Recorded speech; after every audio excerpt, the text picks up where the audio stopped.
All right, welcome to episode 2 of the No Ego Gaming Podcast. Hope everyone's having a great day. Hope you guys are doing well today. My name, as usual, as usual as always, is ForTheBiscuit. I'll be your host of these podcasts here.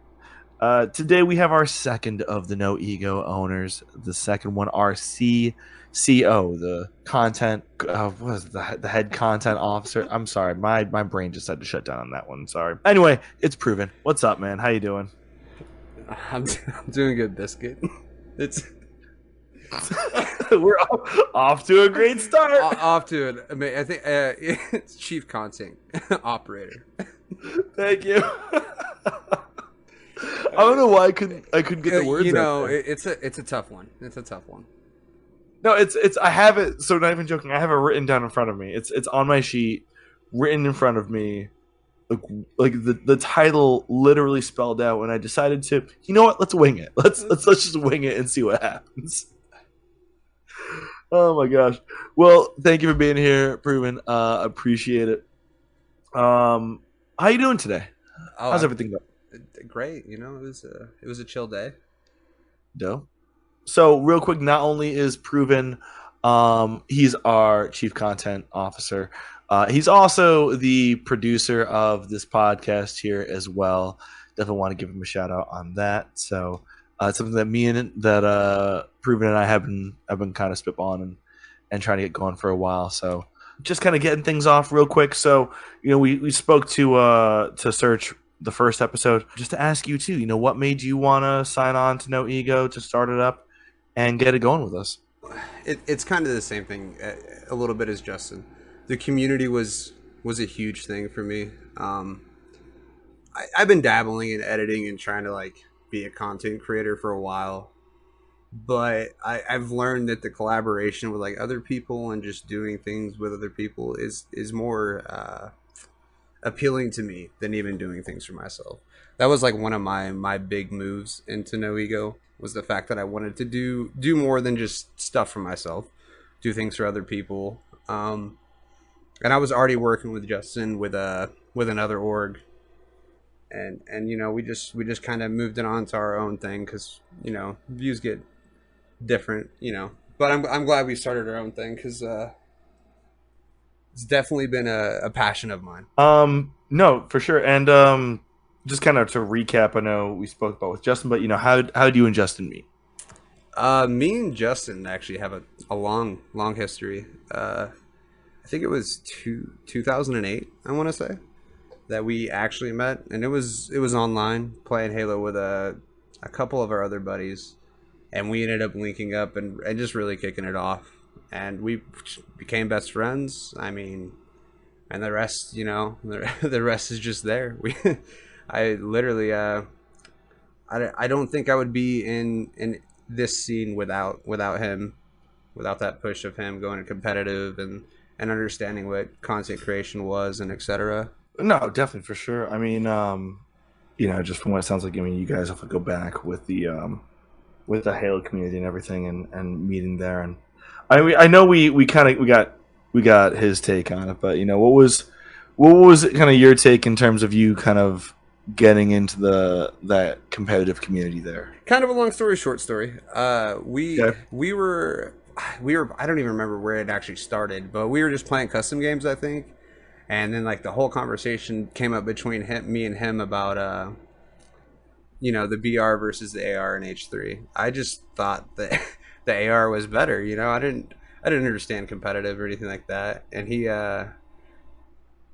wanted to express to me how much better the VR was. So we went into 1v1, and he kind of taught me how to use it and stuff like that. And I know he kind of touched on the story, but he didn't really fully finish it.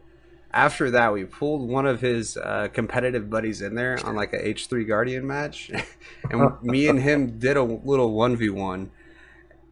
And I didn't shit on him by any means, but I held my own against this top competitive player that was a level 50 at H3. I think that's what Justin saw in me. He was like, you know what, this kid's actually decent. All right, let's teach him a little more. And then from then on out, we went to tournaments together. we had a lot of fun doing it, man. That's what brought me into it. So Serge did also bring up a thing that I do want to touch on while it's fresh in my mind here. So what was your gamer tag back then? Okay. It was Just out of curiosity. it What was was it? it was Santa Claus.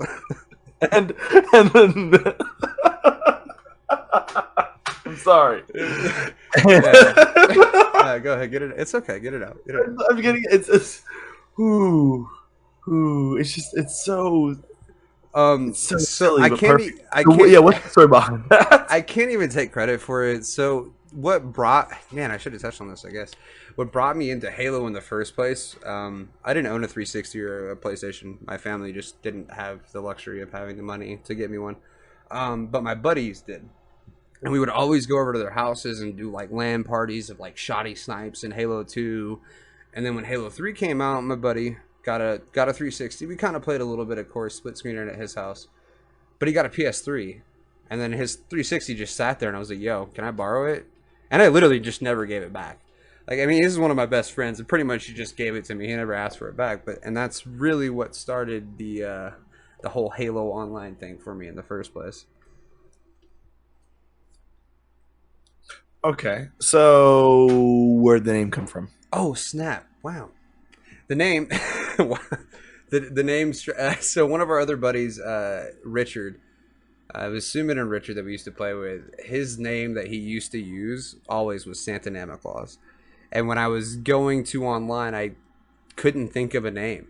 And then I tried his name, and it worked. So that literally, I kind of stole it, to be honest. Because like I couldn't think of one, man. It was like my first, gamer tag. I didn't know what I wanted it to be. I mean, that's fair. I had like my original gamer tags were just stupid. They were honestly. I think my first gamer tag when I was in high school, it was super dumb. It was was it Ray? I think it was like Ray De Olay because I was super into soccer at the time, and so like it basically like just because I always like whenever like before like I did a lot of sports in high school and whatnot, so I would always play like it's Olay Olay Olay Olay like that song on my iPod at the time, like on repeat. And one of my buddies said like I was the king of Olay because I kept listening to the song over and over, and that's where it all came from. So it was a stupid gamer tag. I think when you're younger, you just you think of dumb things. You don't when you always look back at it, you're like, I would not have named myself that if I had the same knowledge nowadays. I just wouldn't have. Yeah, but like our gamer tags now any better? like if you think of like For the Biscuit, honestly, I was shocked that wasn't taken. I'm really shocked that wasn't grabbed. I think For the Biscuit fits you for sure. Okay, why? Why I don't know. I really don't know, man. When I met you and your name was Biscuit, like I even know your real name. I'm not gonna dox you or anything, but like, I think I'm always gonna call you Biscuit. That's fair. So really quick, I also want to bring this up real fast, just because this is something that's happening, and I just at least on tape want to get it.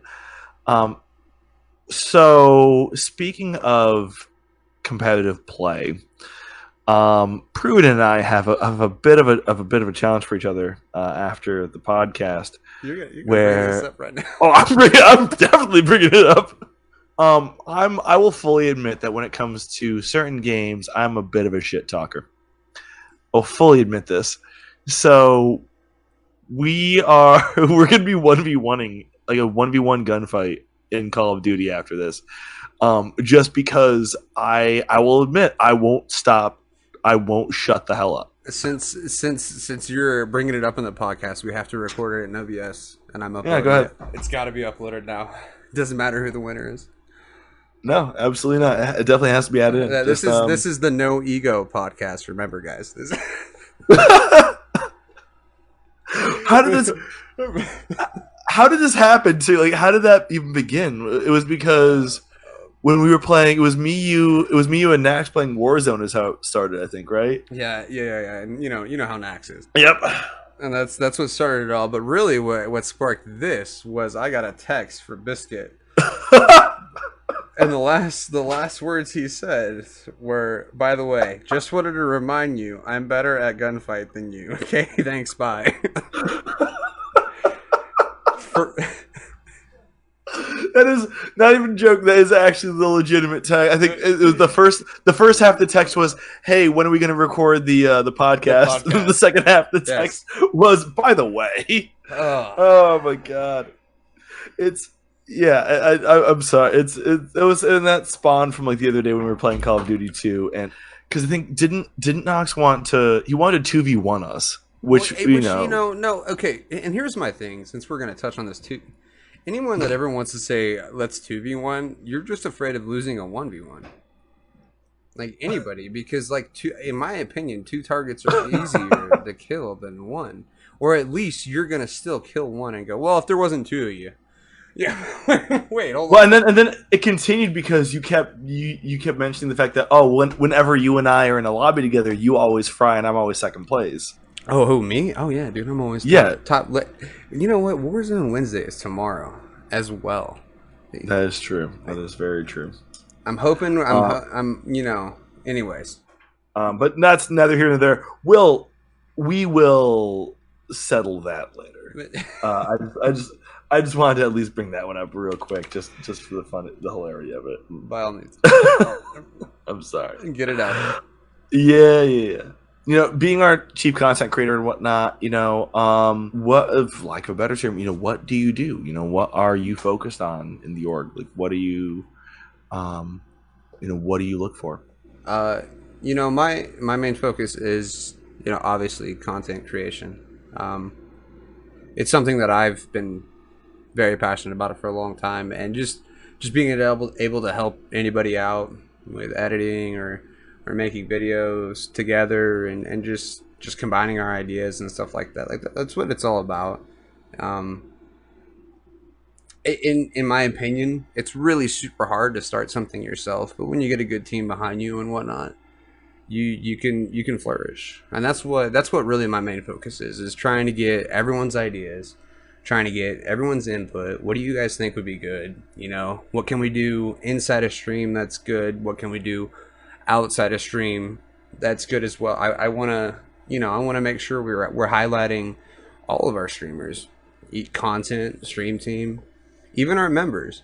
I want to do by all means, you guys submit your clips to our emails, and if they're good enough, I'll throw them in with our clips of the week as like a little throw in. I want everyone to be a part of this. That's my goal as kind of head of the content. I touched on it a little bit when we were in the first episode with Search, but I don't think I really went into it. I started in this, as just a regular member of the group. I was one of the first members in No Ego, and No Ego first started back in May. And, I went from there, went to content team, then to stream team. And, I'm now where I'm at now. I mean, just for kind of the sake of conversation, full transparency, I'm actually now I'm the social media director as well as here on the podcast for No Ego. So, I've kind of seen all the facets and all the aspects of it from here, and I totally forgot where I was going with this. My goodness. I can kind of touch on that because that's maybe something. Yeah, maybe sure. Some people in the community would like to hear. Coming from Biscuit himself, he started out just as a content creator. He was our only content creator outside of kind of what we were already doing behind closed doors that no one really knew about. So he was really our first pick for content creator, and he kind of just nailed it from the get-go. Always pushed to better his stream, always pushed to better his content, consistently tried to upload, YouTube videos, and really pushed and showed us that he could be a bigger part than what we even maybe realized from the start. And that's kind of what I think everyone should understand coming into this community, even if you're just coming in now, or if you're on CC, if you're on Stream Team, either one, that you can always progress, you can always get better. Like that's what we're about. Support. Just try to take it to that next level. That's what we're about. Aww, thank you. It's nice get the warm fuzzies going on. It's sweet. So, being the chief content officer too, like, what do you? This might be a super vague question and a super loaded question for that matter, but I don't care. What do you like? What do you consider as good content? Like, what do you like? What are with someone that wants to be a part of No Ego? You say that want to have good content, want to create content. What do you what do you define it as? That's definitely a bigger question than you think. Oh yeah. Content isn't just about who can get the best headshots, who can get the best clips. It's about finding your best moments as a streamer. That's what I try to tell everybody. Hey, you might not be the shroud of this game, but you still have good moments and you still have fun moments. And it's about capturing those and getting your own community. If you're a content creator or whatever, getting your own little community to try to notice those moments and notice your quirks, your good ones, even your bad ones sometimes. Those could be really funny as well. There was a lot of stuff when I was first streaming that people I didn't like at first because it was more or less making fun of me, but it got funnier. The fact I can't read chat, when I'm playing a game, that was a big thing that I was I hated at first, but then the more and more it got played on was actually really funny, and the people that were a part of my community realized that. And it's just simple things like that. Just realizing what's your niche. What do you do that's different maybe than other people? Just stuff like that. And you not being able to read chat, I pride myself in the fact that I've never made a comment about that toward you. Whatsoever. I've never sent you a link for Hooked on Phonics before. Oh yeah, no, never. You never had Google search ads later on or Facebook ads later on for Hooked on Phonics because you looked it up to send it to me. No, not at all. It was so worth it though. You understand? With me, it's anything, any price is for a good joke. I will pay it. I don't care. But yeah, no, definitely. I totally feel on that. In terms of what you say about content, because it's not as you said. It's not just the best headshot. Sometimes it's just the ridiculous funny stuff that happens. You I know you guys you were joking about putting a video together about how many times I said the phrase "aw, damn it." Yeah, no, yeah. Literally dumb stuff like that. And it's actually really, especially if you're part of the community too, that's another thing. It gives the community a good vibe. Oh hey, I was there for that inside joke. I was there for that. I get that. Yeah, and by the way, the "aw, damn it" thing is because I think it was at least a solid 2 or 3 clips that I sent you that I just kept straight up saying just "oh damn it," and I can't get away from it now. Anytime that we're in a VC, whether it's me, you, Search, Daz, it's just "oh damn it." You want to know what one of my worst tics was whenever I die in a video game, I itch my nose. I don't know why, but I noticed it after watching my VODs. I die, I itch my nose. See, mine too. It's either "aw damn it" or I slap my armrest on my chair.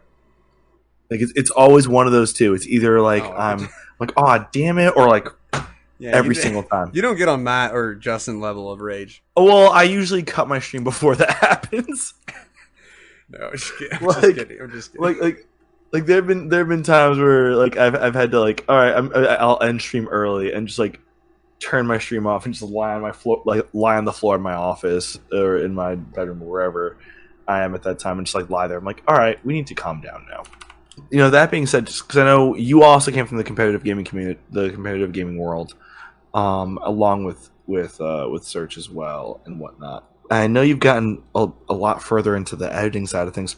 So, what got you into editing? What made you want to go into that to start with? So I don't know if a lot of people remember, and I want to do like no other plugs to YouTube, but YouTube video. But I'm going to the straight ripping I mean, the straight ripping montage. Was definitely like when I saw that, and that was something me and Justin watched almost before every tournament, before every time we warmed up. It was just something like good to watch. It was really good editing, and I was like, dude, that's like I want to learn how to do that. I never had the equipment to do it. Like I never had really the money. I was always paycheck to paycheck. So I never got the experience in it. I started dabbling actually with Share Factory on PlayStation, which is it's just like a little simple video editor that you can use on there. I did some decent stuff with it, and then I was like, you know what? Nah, I'm gonna take it to the next level. Got a decent laptop and went from there. And it's something that I've definitely always wanted to do. Just never really realized how bad I wanted to do it, I guess, before. Because I had the opportunity, to go to graphic design school, like, Votech in high school, and it said I went to being an electrician, which I regret now. But, you never know where the future's going to take you. No, that's fair enough. I mean, that's absolutely for sure. I mean, if you asked me like 5 years ago if I'd be, streaming and doing what I'm doing now, I would have said you're absolutely insane. Oh yeah, but no, yeah. yeah, like I mean, I never would have thought this is something that I could, like, I could actually do this. Like, people, I think the better thing would be like people would watch me. It's because you and I spoke about this a little earlier. The fact that we don't like, I don't get why someone would watch me. Like, I hate hearing my own voice. I can't stand Yeah, it. that's I think that's just like I was saying, yeah, human trait that everyone has. They don't like the sound of their own voice, or they don't like how they look in a video camera. Even though they get compliments left and right, everyone's they're still like, nah, I don't believe it. Oh, absolutely. Like, I'm just sitting there like, no, I sound like a duck, and I sound like a duck, and like I feel like I look exhausted all the time. Which, I mean, that's very possible considering that we're for some reason always up in a voice chat till 4 in the morning. The grind is real, man. That's all I'm gonna say. Yeah, no, that's very true. So like, I was touching on this with search a bit, but kind of your thoughts on it too. Just kind of with the competitive world that it's going to, in terms of clips and everything. There's so much going on with Halo. We talked about with him about Halo and whatnot, kind of his feelings on how it's going to go with the new game coming out. But a lot with like the Fortnites and the Battle Royales of the world. So if you actually, I kind of want to. I wouldn't mind touching on the Halo thing a little. So yeah. So my thing on that is, and the fact that you mentioned the BR is, so I think it would be huge, and a lot of people have argued with me on this. I mean, I've even been in some bigger Halo competitive streams and talked about this. The fact that if Halo came out with a BR, it'd be huge. The world's kind of already there. The equipment's there. The weapons are there. Abilities if they want to throw them in. Like, there's tons of different ways to go about it. And I think it would really kind of give it a good revamp, especially since they said I think they said that the Infinite multiplayer is going to be free to play. So if they drop that with a free BR on top of it, it might, don't get me wrong, more people tend to like BRs more than multiplayer. It might take over, but it might be a new ground for them, maybe something to build off of. So do you think like they could do something like how Call of Duty did with Warzone? No, I would. Yeah. Where, oh yeah. But in all reality, do you honestly think that Halo could pull it off? So it would take a lot of work. I think 343 has a decent team. They have some even competitive players that went, straight from competing to actually physically working on their team to make sure to fine tune their game. But that was like even back, I think, before Halo 4, they were bringing on pros, and it still didn't even work with them, like, for them then. Um, there's this huge problem with competitive games. They want to focus, they either focus too hard on competitive and not the casual, or or vice versa, too much on the casual and not the competitive. uh, there's a fine balance there, and I don't know if Halo will find it. So actually, that brings up a really good point, even with that too. Um, but before I get to that, so do you think that in terms of like kind of where Halo multiplayer can go next, do you think that and I believe Halo's done it already. We think that they'd be better off like doing their multiplayer, but also introducing a Warzone esque or some kind of like a battle royale mode, or sticking with a horde mode kind of thing. So, man, Horde, I don't know. That just Because depends. I believe, because if I'm not mistaken, they have Halo's done that. Like I think it was a firefight. I think that's what it's called. Yes, that's right. I think that was actually when ODST dropped. That was when Firefight came out. Yeah, well, because Gears of War was just started doing that, and Well, then so I think Okay, Mass I'm Effect glad did that you too. said Gears, because I was about to say Horde done right. Gears of War, that Gears of War does Horde right. Like I don't know what it Yeah, is about that game, but they do it right. Firefight didn't give me that same feeling. I did it for the achievements. I did it just because my other buddies wanted to go play it. I'd much rather shoot some other player in the face. It's more rewarding to me. so Than well, that's a good point then. So like, how do you feel that like a horde mode and battle royale differs? Like, why do you think like a battle royale would be like way more popular than a horde?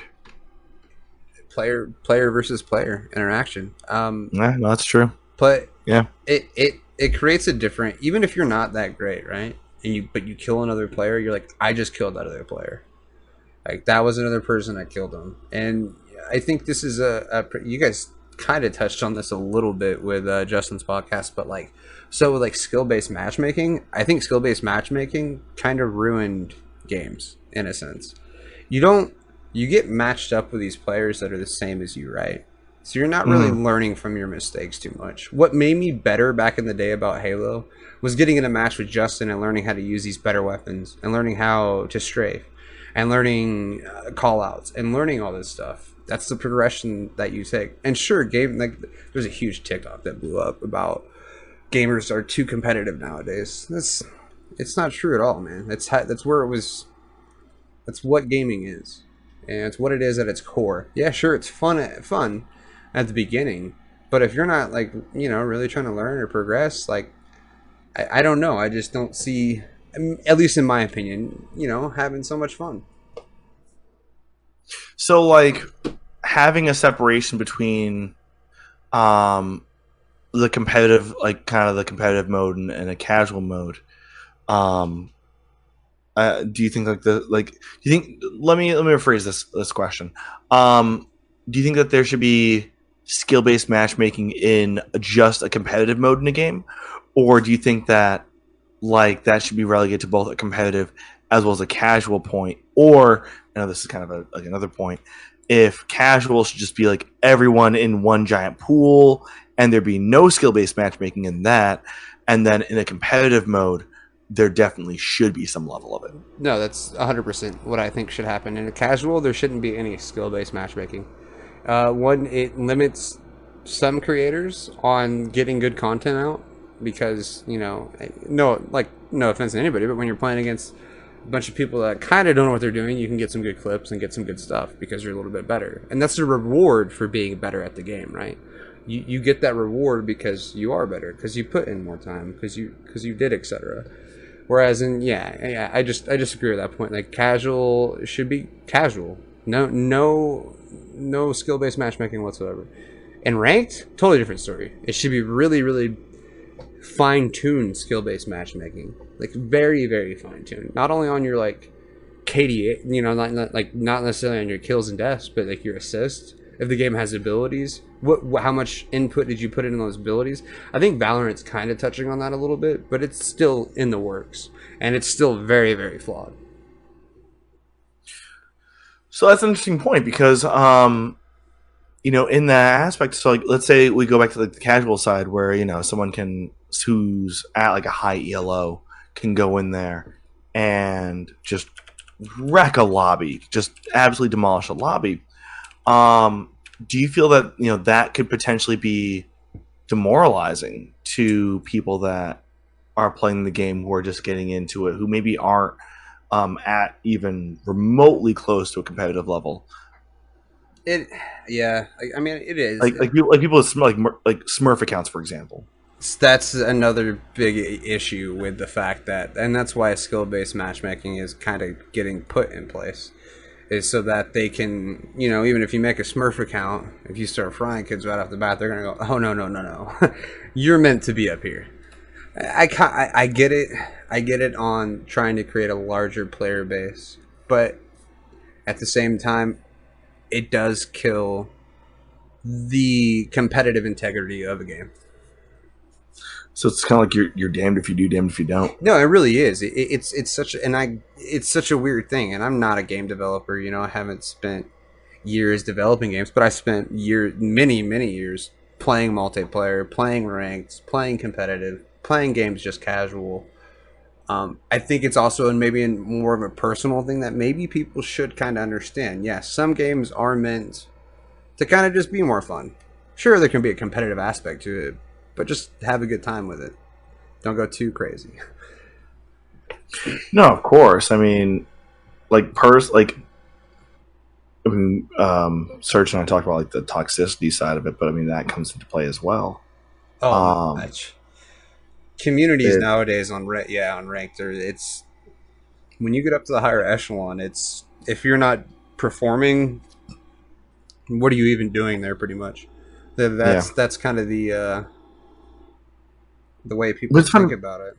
Because I've always seen too that, and I don't know if it's just me, but why is it that like lower ranked ELOs are more toxic than higher ranked ELOs? Like that, I've never understood that. I've always wondered about that. Well, part of it's like I think like this explains why you're in a lower ELO if you're just completely ripping up everyone that's on your team every time you match make in. Well, that's a huge flaw as a especially a competitive gamer. If you want to get better, you blaming everyone else, you being toxic is not the way to approach it. One, you can either try to teach the person what they did was wrong, and in a positive way. Like I'm all for constructive criticism, right? Like, if you have something that like, hey, you should have done this instead of doing that, cool. But if you just go, you fucking suck, blah blah blah blah blah, you're not giving any input on what they did wrong. You're just as bad as that person. Now, let's take that kind of mentality and take the exact same topic that I just brought up, right? And switch it to, instead of being like high ELO, whatever, to an org, right? Like, do you feel that could happen in orgs as well? In the sense of someone isn't performing or they're not throwing clips out, whatever, and people are just kind of giving them crap for it. I mean, in an org sense, and especially with what we're building, that's not what we're about. We're trying to build, a solid community of people that support each other. If you see someone you think doing something wrong in the org, like with their stream or whatever, you think that they can do something better. In my opinion, I don't think anyone should be necessarily afraid to say something, but just do it in a positive way.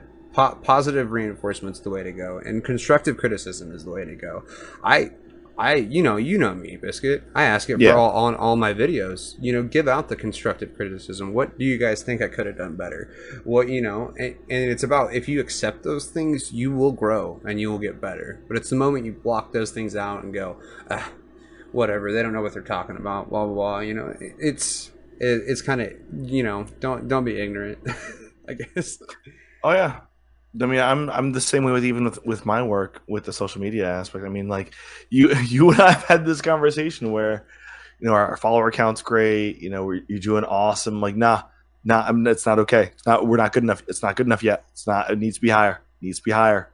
And that's just kind of like how kind of my mentality on it is. I want to always be doing better, but you and the rest of the owners and everyone else have been super supportive with that too, and dealing with my constant perfectionism. Um, You're a machine, absolutely. I don't. Yeah, there's a couple people in this org in the higher directors that are just absolutely nuts. I mean, I'm not an AI like Daz is though. Dude, I mean, that's I'm glad you knew exactly who I was talking about. I know exactly what you meant. She is straight. I mean, I know like when with everyone with some of the people that met up, like they know she's a real person. I still don't know if she is yet. As far as I know, she could be plugged into the Matrix. Earlier today, I'm like, hey, can I get a poll for something? And just immediately it was done, like within 5 seconds. I'm like, how did you know? She's on it, dude. 100%. That's enough. Maybe something I could. I know Justin touched on this in his podcast, but like what we've built here and all the growth that we've seen throughout these, like you guys said, these past 3 months. I mean, we're not that old. Is I mean, it has me speechless. It really does. I didn't think we were gonna get this amount of much support this fast. I don't get me wrong. I've always thought, I told Justin this. We could get to this point. We could get here. Just didn't think we were gonna get here this fast. So to be honest about that, like I'm not shocked about that. It's funny because you said we're surprised about that. I'm not surprised about that. You ride so many extremes. There's so much, especially right now at this point in time in the world. At this point, there's so much negativity going on. There's so much that finding that kind of group that we belong in, finding the people that we feel comfortable with and want to hang out with, want to spend time with, and that we feel are going to support us is just paramount. Really, it's huge, and that's something that I've always in my streams I've always pushed and tried to make clear. But I think that's one of the yeah, most like beautiful things about this is each one of us. I mean, even going all the way down probably to a member has either dabbled in streaming or like tried to be a part of a community or was a part of a community and wanted just that to grow and build tighter and tighter and keep growing and keep that same feel that they had. And with all of us here, we can actually do that. Like we've all brought in so many people from so many different types of communities, from Call of Duty and Halo to Town of Salem and Among Us. Like the variety of streamers and gamers we have here is huge. shoot, I mean me with my work with my roguelike obsession. Yeah, no, that's it. That's the thing too. Is I mean, really any game that you guys probably want to play, there's a community already here for you. WoW, Apex, Halo, Valorant, Hyperscape, whatever game you want to play, we have someone playing it. Our WoW community blew up so much faster than I thought it was going to. Actually, our D&D community blew up faster than I thought it was going to. Like that was pretty dope because I've played D&D Dungeons and Dragons for ages, and finding a group to play with was just so hard for a while. Like you had to be friends with someone who knew someone. Anything that you want to go on, anything that you want to talk about, anything that you want to bring up otherwise in particular? I don't want to hammer it too much, but the support, the love, the community that we're building means so much to me. Means so much to all the owners. Uh, I just thank you guys for listening to us. Thank you guys for listening to this. Thank you guys for all the support around. It's been insane. And we're more than happy to do so. But with that, I think that brings us to the end of our second episode here of the No Ego podcast. Gonna want to thank everybody else for listening in. Thank you guys for your time. Proven, thank you for sitting down with us and sitting down with me rather, and having this conversation. Definitely appreciate that. So, what I will say to you guys, enjoy the rest of your day, rest of your morning, evening, whatever the hell time of day it is where you are that you're listening. Be safe. Thanks for watching No Ego. Like, comment, and subscribe with the bell notifications on to never miss another No Ego upload. Make sure you follow us on Twitter and Twitch at NoEgoGG, and we'd love to see you in our Discord at discord.gg/NoEgoGaming, where you can catch up on all of our updates and chat with your favorite streamers and members.